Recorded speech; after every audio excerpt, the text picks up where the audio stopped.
So yun guys, successful ang paghahatid natin from Parañaque to Makati kay Mrs. No?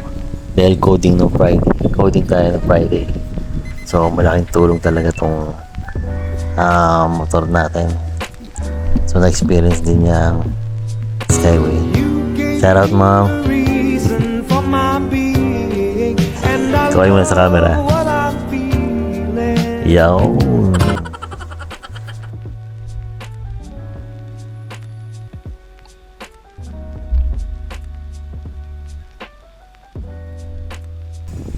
At habang nagsiset up ako ng helmet ko, may biglang pangyayari na hindi natin inaasahan. Si Kuya. Mukhang na-amaze sa motor natin. Iba talaga ang dating ng Duke 390. Medyo malakit talaga sa mata guys. Shoutout Kuya. Tumikit ang tingin ng Shoutout sa'yo. Nice.